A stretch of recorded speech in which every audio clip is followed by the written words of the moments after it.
एक तर आत्तापर्यंत इथे असणाऱ्या लोकांशी चर्चा केल्यानंतर, तसंच इथले आमदार संदीप भैया माझ्याबरोबर आहेत. आपल्या सर्वांना माहिती आहे की त्यांच्या घरावर सुद्धा त्यांच्या पत्नी आणि त्यांची मुलं घरी असताना त्यांच्या घरावर हल्ला झाला. आता जे काय आम्ही इथं असणाऱ्या लोकांशी बोललो, आत्तासुद्धा विजयराव पंडितांच्या घरी आम्ही गेलो होतो, सोळंकेंच्या घरी आता आम्ही जाणार आहोत. याच्यामध्ये जे कळलेलं आहे, एक तर शांततेच्या मार्गाने मराठा समाजाचे जे कार्यकर्ते आणि सामाजिक कार्यकर्ते होते, आंदोलन असेल, उपोषण जे करत होते, त्याच्यातलं कुणीही या हिंसक कृत्यामध्ये सहभागी नव्हतं हे लोकांकडनं सिद्ध होतं आहे. त्याच्याचबरोबर तिथे आलेली जी काही मुलं होती, बहुतांश हे तालुक्यातल्या बाहेरच्या काही इतर तालुक्यातली होती असंही कळतं आहे. त्याच्याचबरोबर त्यांच्याकडे फॉस्फरसचे गोळे होते. त्याच्याचबरोबर एक विशिष्ट पद्धतीचं केमिकल होतं, पेट्रोल बॉम्ब होते. म्हणजे कुठंतरी प्रशिक्षण या युवांचं झालं होतं की कशा पद्धतीने जाळायचं, कशा पद्धतीने आग लवकर पेटू शकते.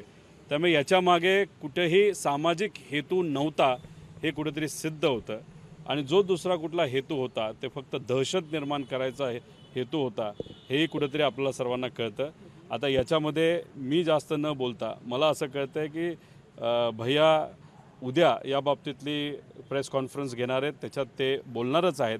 पण कुठंतरी एक वेगळा प्रयत्न होता, कुठंतरी एक वेगळ्या पद्धतीचं वातावरण या आपल्या बीड जिल्ह्यामध्ये व्हावं, या शहरामध्ये व्हावं, जेणेकरून सामान्य लोक घाबरावे.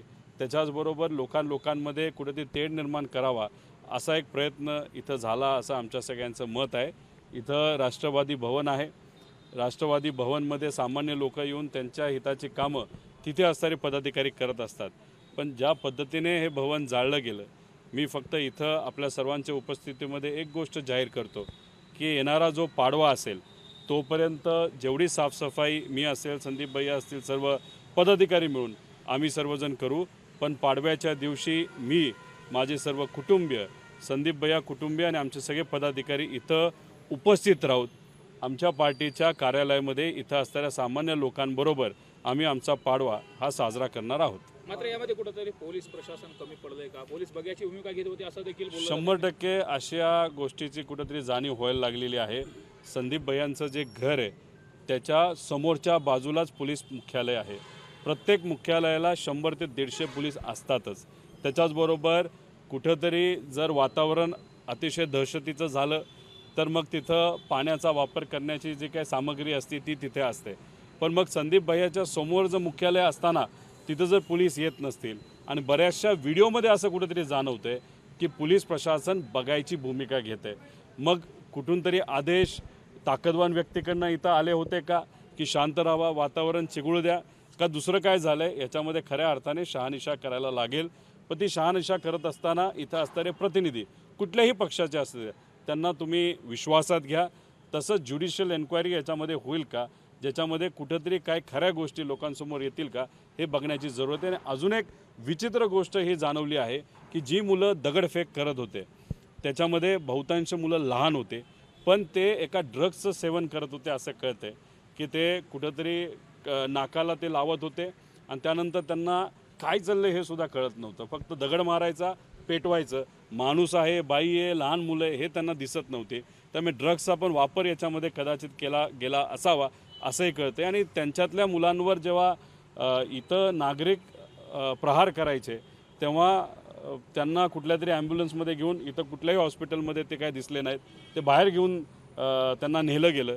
ते असं का झालं? त्यामुळे ह्याच्यात खऱ्या अर्थाने आपण पत्रकार म्हणून सुद्धा इथं असणारे नागरिक म्हणून आपल्या सगळ्यांनी एकत्र यावं लागेल, यात लक्ष घालावं लागेल. फक्त जनतेला एवढंच सांगायचं आहे की कुणीही घाबरू नका, कारण का या शहरामध्ये दहशतीचं वातावरण आहे.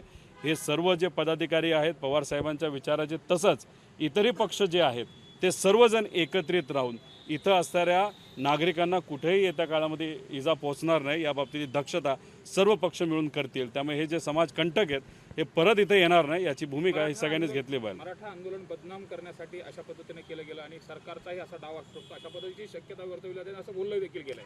सरकारचा डाव आहे नाही आहे हे आज इथं बोलता येणार नाही, पण जेव्हा पोलीस प्रशासन काहीच करत नाही, पोलीस प्रशासन बघण्याची भूमिका घेतं, तेव्हा कुठंतरी लोकांच्या मनामध्ये शंका निर्माण होते की वरिष्ठांचा हात याच्या मागे आहे का. जर नसता तर पोलीस प्रशासन योग्य पद्धतीने काम केलं असतं. जसं लाठीचार्ज जालन्याला झाला तिथंसुद्धा जे झालं अजून लोकांसमोर आलेलं नाही. मग पोलीस प्रशासनाचा वापर या गोष्टीसाठी केला जातो आहे का. त्याच्याचबरोबर काही मोठे मोठे नेते वक्तव्य करत असताना समाजामध्ये वाद निर्माण व्हावा अशा पद्धतीचे वक्तव्य आज ते करत आहे. मग बीडच्या शहरामध्ये जे झालं ज्याच्यामध्ये कुठंतरी समाजामध्ये वाद निर्माण व्हावा असा एक प्रयत्न काही युवांच्या माध्यमातून तिथं दगडफेक नाही तर जाळपोळ करून केला आणि आज नेते त्या पद्धतीचे वक्तव्य करत आहेत. मग सरकारलाच ह्या गोष्टी पाहिजेल का की समाजामध्ये वाद झाला पाहिजे, हे कुठंतरी आता शंका लोकांच्या मनामध्ये यायला सुरुवात झालेली आहे. दादा, ग्रामपंचायत निवडणुकीवर येतोय.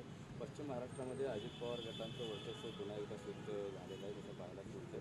भविष्यामध्ये भाजपसोबत अजित आता जर लोकसभेत उतरले तर लोकसभेत भाजपचा फायदा होईल असं वाटतं? ग्रामपंचायतच्या बाबतीत आपण या पक्षाची सत्ता आली त्या पक्षाची सत्ता आली असं बोलून चालत नसतं. कारण शेवटी ग्रामपंचायतमध्ये आता मी माझ्या मतदारसंघामध्ये ग्रामपंचायतमध्ये लक्ष घातलं नव्हतं, कारण का जे निवडून आलेले आहेत ते आपलेच आहेत, जे पडलेले ते आपलेच आहेत. त्यामुळे मिक्स पद्धतीने ग्रामपंचायती लढल्या जातात. ठराविक ठिकाणीच भाजप विरुद्ध दुसरा पक्ष नाहीतर इतर पक्ष विरुद्ध दुसरा पक्ष असं काहीतरी होत असतं. त्यामुळे याच्यावरनं ते जर लोकसभा आणि विधानसभाची बांधणी नाही तर आकडेवारी करत असतील त्यांनाच मी शुभेच्छा देतो. तुम्ही त्या बाबतीत राहावा. आम्ही लोकात राहून खरे जे प्रश्न आहेत लोकांचे ज्याच्यात आज सरकार दुर्लक्ष करत आहे, जसं की या जिल्ह्यामध्ये सुद्धा 2 का 3 तालुके फक्त ह्याच्यामध्ये दुष्काळामध्ये घेतलेले, बाकी तालुक्यांनी काय बिघडवलं आहे. तिथं पिण्याच्या पाण्याची परिस्थितीसुद्धा अतिशय हलाखीची आहे. मग अशा पद्धतीने तुम्ही भेदभाव जर करणार असाल तर हे फक्त याच जिल्ह्यात झालं आहे असं नाही. फक्त 40 तालुके हे दुष्काळग्रस्त जाहीर झालेले आहेत, बाकी इतर तालुके तसेच ठेवलेले आहेत. त्यामुळे हे सगळे जे मुद्दे आहेत त्या मुद्द्यांवर आम्ही लक्ष केंद्रित करून आम्ही सरकारचं आणि लोकांचं सुद्धा लक्ष आहे त्या विषयावर कसं जाईल यासाठी आम्ही सर्वजण प्रयत्न करतो. ओबीसीचे भुजबळांची जी क्लिप व्हायरल होते त्या क्लिपमध्ये स्पष्ट सांगितलं की कर की मोरोची ही लढाई आहे. नेमकं काय आहे कसं पाहताय? त्यांची क्लिप मी ऐकलेली नाही, त्यांची आहे का नाही हे सांगता येणार नाही, पण टी व्ही समोर आज केलेलं त्यांचं जे वक्तव्य आहे ते महाराष्ट्राचा एक नागरिक म्हणून ते योग्य वाटत नाही. कुठल्याही समाजामध्ये वाद निर्माण करण्याचा प्रयत्न कुठल्याही नेत्याने करू नये. जेव्हा अशा पद्धतीने तुम्ही वक्तव्य करता आणि बीड शहरामध्ये जी घटना घडली त्याच्यामध्ये सुद्धा अशाच पद्धतीने प्रयत्न केला होता समाजामध्ये वाद निर्माण करायचा. आणि तोच प्रयत्न जर इथं आज नेत्यांचं वक्तव्य ऐकल्यानंतर मग असं वाटतं की या सगळ्या गोष्टींच्या मागे सरकारचा हात आहे का काय. त्यामुळे वक्तव्य देत असताना सर्वच नेत्यांनी कुठंतरी शांततेत नाही तर विचार करून वक्तव्य करावं. क्रमवारीमध्ये ग्रामपंचायत निवडणुकीचं पक्षावर संख्या सांगता येणार नाही असं जरी आपण म्हटलं असलं तरी जो दावा केला जातो की भाजप 1 नंबरचा पक्ष जायला 2000पेक्षा जास्त ग्रामपंचायतच्या निवडणुका होत्या. 2 नंबरचा पक्ष अजितदादा पवारांचा राष्ट्रवादी काँग्रेस राहिला. आणि असं म्हटलं जातं की शिंदे गटाच्या नावाने ज्या काही ग्रामपंचायत दाखवल्या जात आहेत त्या राष्ट्रवादी काँग्रेसपेक्षाही जास्त आहे असं सांगितलं जातं. म्हणजे अजित पवारांचा गट शिंदे गटापेक्षा मोठा झालाय का ते बघावं लागेल, ते काय सांगता येणार नाही. कसं आहे ग्रामपंचायतच्या लेवलला खरंच आम्ही कुठं जात नाही. आता बारामतीमध्ये जे काही इलेक्शन झालं असेल दादांना हेही माहीत नसेल की कुठली ग्रामपंचायत कुठल्या पक्षाची लागली, कारण की शेवटी पवार कुटुंब म्हणून आम्ही ग्रामपंचायतवर तसं लक्ष देत नसतो. आणि तसं बघितलं तर प्रत्येक ग्रामपंचायतमध्ये परिस्थिती फार वेगळी असते. दोन्ही कार्यकर्ते आपलेच असतात, 20-25 वर्षाचा वाद त्यांचा असतो आणि तो कुठं ते ग्रामपंचायतमध्ये पुढे येतो आणि आमदारकी आणि लोकसभेला ते वेगळी भूमिका घेत असतात. त्यामुळे या आजच्या निकालावर उद्याच्या म्हणजे लोकसभा आणि विधानसभेचं कुठेही समीकरण आपल्याला लावता येणार नाही. पण ज्या पक्षाला असं वाटतं की त्यांचे जास्त निवडून आलेले आहेत त्यांना मी अभिनंदन करतो, शुभेच्छा देतो. पण हे करत असताना लोकांच्या जे काही खरे अडचणी आहेत त्याच्यावर तरी आता बोलायला सुरुवात करा अशी विनंतीसुद्धा करतो. पॅलेस्टाईन समर्थनार्थ निघणाऱ्या मोर्चावर कालीचरण बाबाने आक्षेप घेतला. कोणी? कालीचरण बाबा.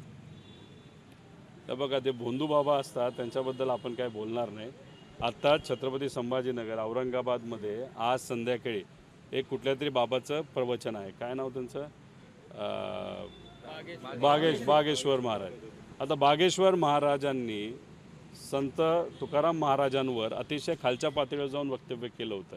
ही भूमी संतांची भूमी आहे आणि अशा परिस्थितीमध्ये ज्या व्यक्तीने एका मोठ्या संतांच्या विरोधात वक्तव्य केलं असेल त्याच व्यक्तीला इथं आणून त्यांचं जर प्रवचन ठेवलं जात असेल तर ही प्रथा पूर्वी महाराष्ट्रात नव्हती आणि अशी प्रथा जर नवीन नेते इथं आणत असते आणि ते सुद्धा का तर लोकसभा इलेक्शन डोळ्यासमोर ठेवून, तर हे योग्य नाही. त्यामुळे हे बाबा काय बोलतात याच्यापेक्षा सामान्य लोक आज काय बोलत आहेत याच्याकडे लक्ष देण्याची जरूरत आहे. एबीपी माझा, उघडा डोळे बघा नीट.